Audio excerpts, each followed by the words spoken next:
Hi everyone, welcome to Rite Tonight. I'm Kara, and this is our special guest, Adam. Hello.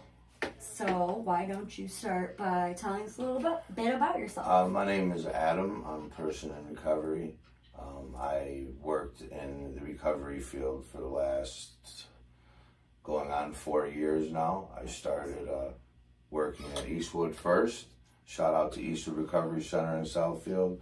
And now I'm at home, my new home, if you would, at Turning Point Recovery Center out in Pontiac. That's awesome. How long have you been with Turning Point now? I've been with Turning Point now for almost 9 months. That's awesome. Almost 9 months. So. That's awesome. Yeah. So when did you realize, that drugs or alcohol played like a huge role in your life? When did it become problematic for you? Have you known all along, or did it gradually? I knew for a long time I was different. I think it started like when I was younger, like with sugar. I just wanted more. You know what I mean? All the time. Mm-hmm. And it's interesting because now I don't eat sweets. I got clean and I don't eat sweets. I'm the opposite, man. How do you do it? I think I'm opposite too. Is today opposite day? Whoops. Oh, my bad.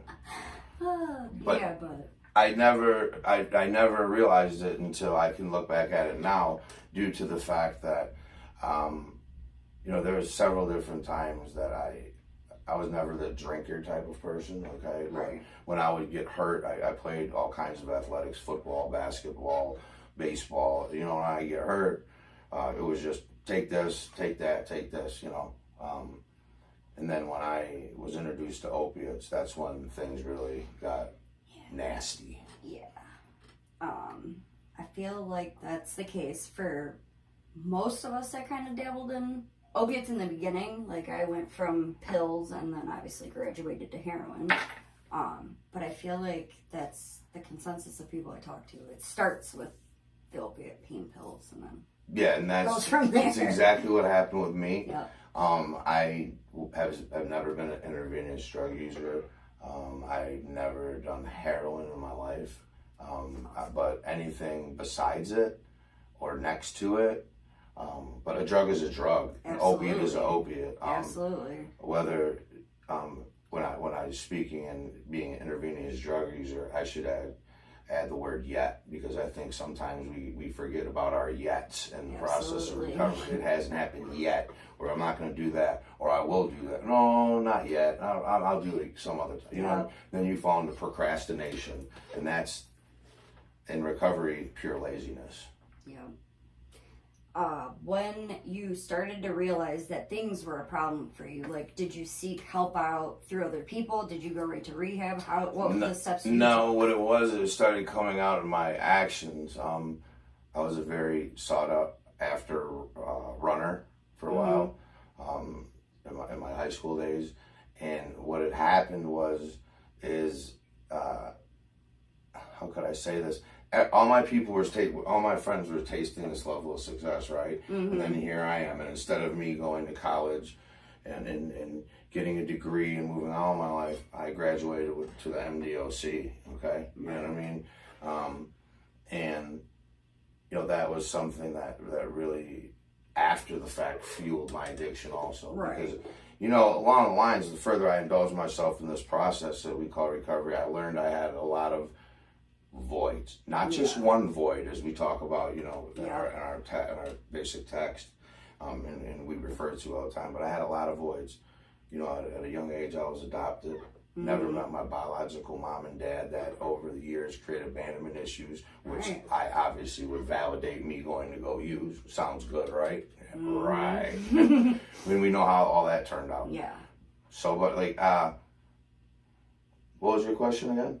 Just what steps did you take to, once you realized it was becoming a problem, did you automatically go to rehab, or did it kind of take you a little while? It really became a problem when I realized that, I saw all my friends and their level of success, and me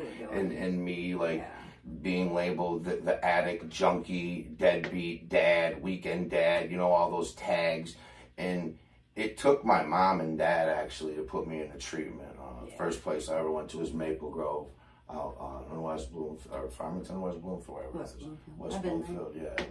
And that wasn't enough. I just thought it was like a vacation. Yeah. And after frequenting that 2-3 times, then I was out and running for years. But the beauty in it today, I can say was running away from the person who I really wanted to be, but I didn't know how to be because I had all these other little voids all over the place, not just the main void of that we talk about when we indulge ourselves in the steps. Right.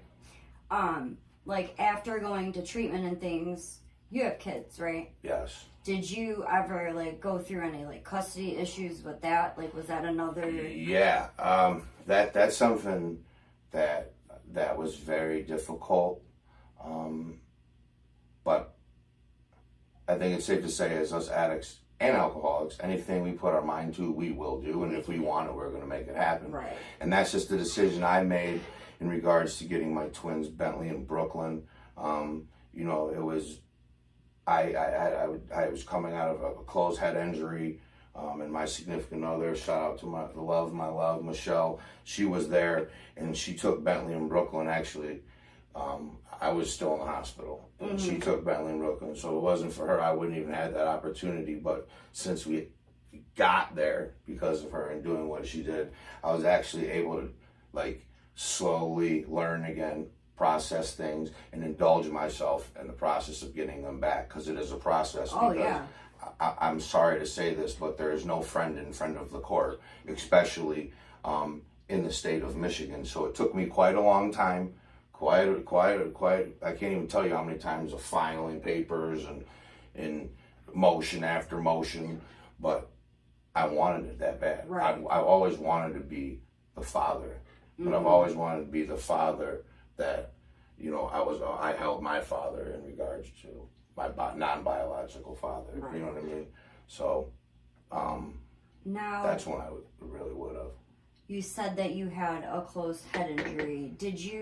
Were you offered pain meds and stuff there? How did you cope with, because I know a lot of people struggle with that. If they have an injury, how do we handle it? Everybody is different, okay? Right. Everybody's different. Some people are going to say, no, just do the motion. No, do this. Listen.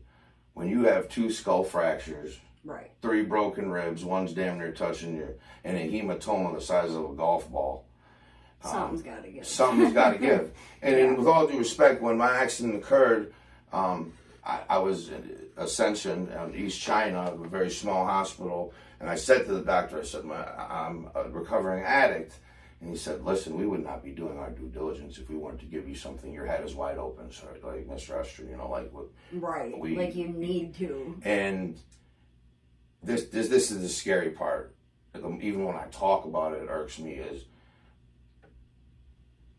that all came from me getting on the pain meds. All came from a reservation I didn't even know I had. Right. You know what I mean? I didn't even know I had that reservation, because as soon as I got hit with whatever they gave me, I don't know, who cares what it was. Right. All I can remember literally is my nurse is named Kim, and rubbing my hand and just telling me to breathe, because I had a pick in my arm, so I never used intravenous. It's a whole nother level. And I couldn't breathe, and I got scared, So, especially going back to something has already caused you so much pain in the past, and now you're forced to sit with it. Okay, I have this closed head injury, and now I have to take something. Absolutely. And I know that a lot of people, that I've talked to, they do struggle with that. So that's why I'm curious. Yeah, and it's there's no right or wrong way. It's whatever works for you. Okay, if anything, that opened my eyes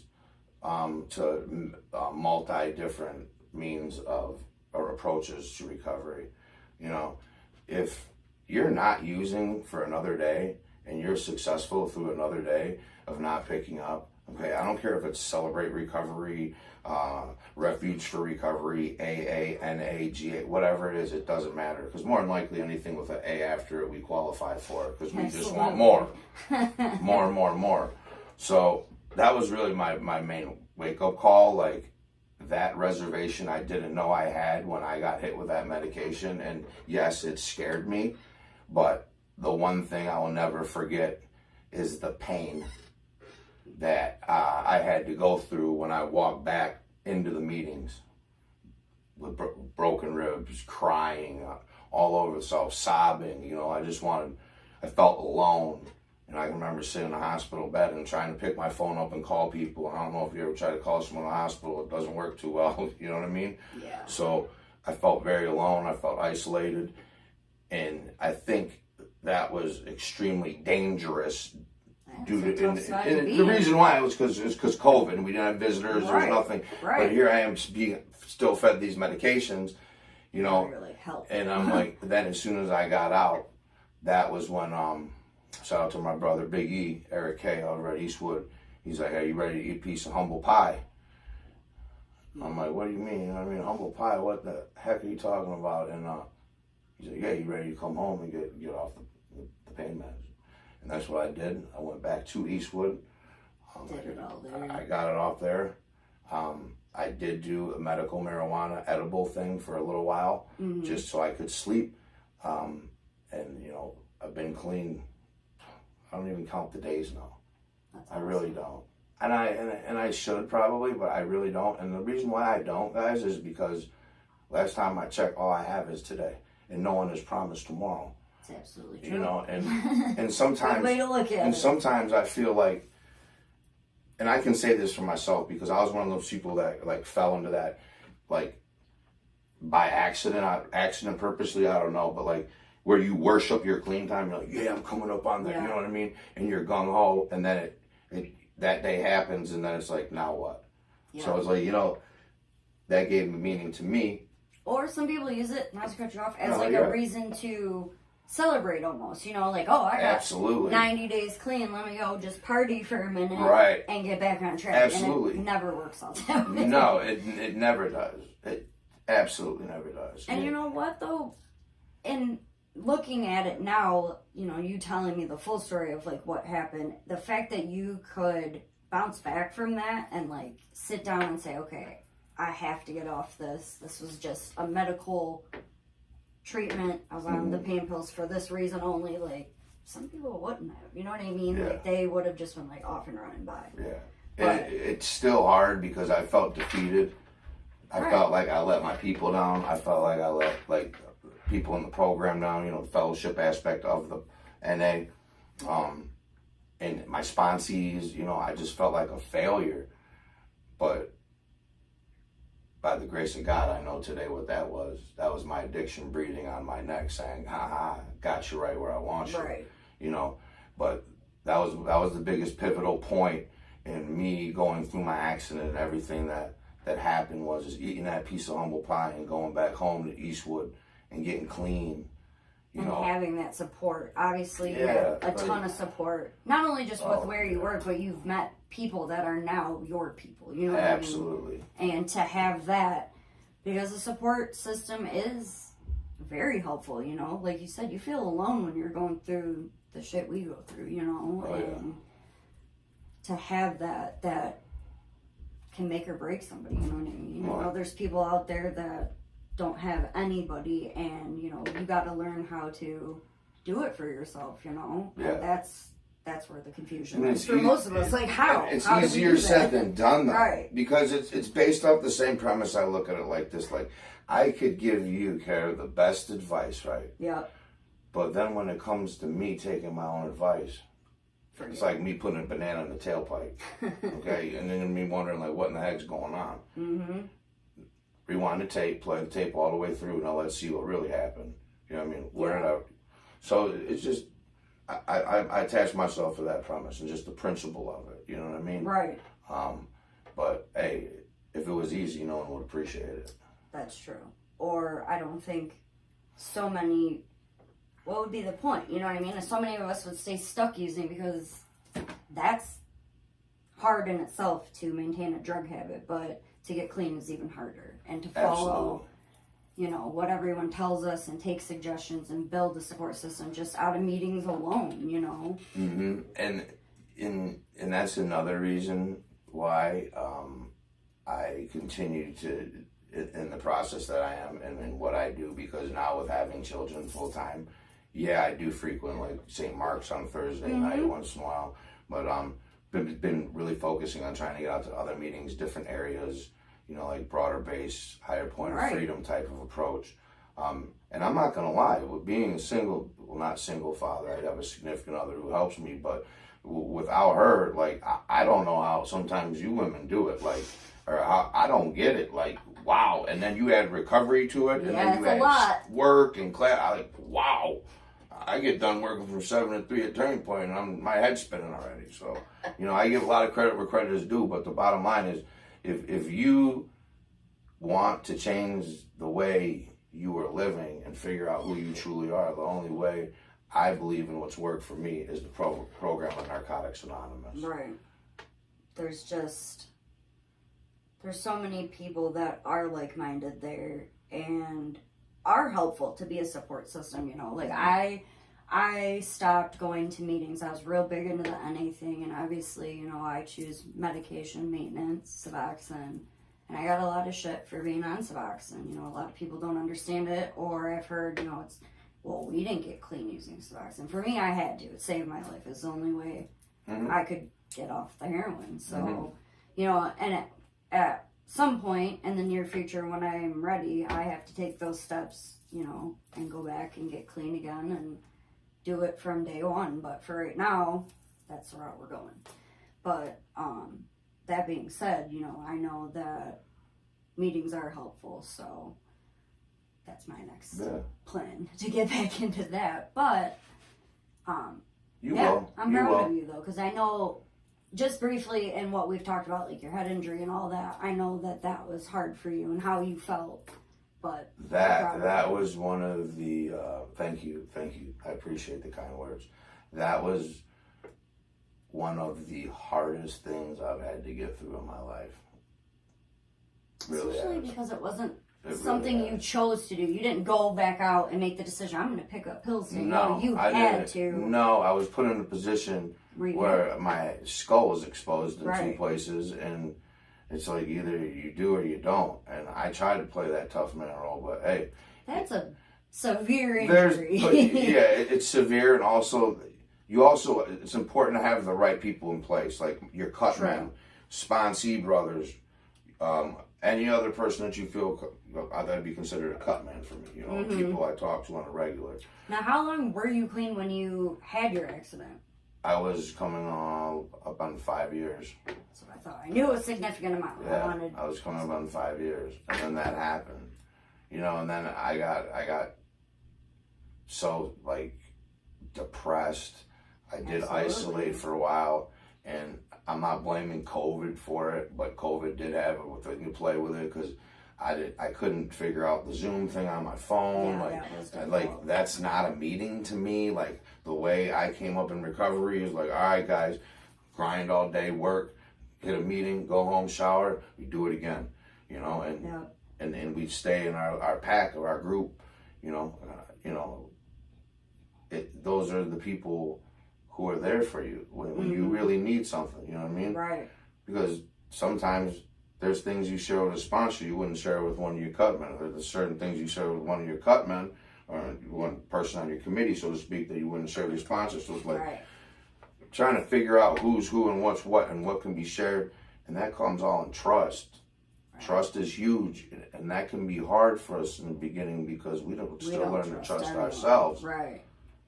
So learning to trust ourselves first with where we're at. And the only way that happened was going to meetings, indulging myself in the steps. When they told me 90 and 90, I don't remember how I did. I did almost 290, That's awesome. But I wanted more of it. When they told me, if you want it as bad as you get that one, to get that next one, or if you even took half the energy and put into it, you're going to be okay.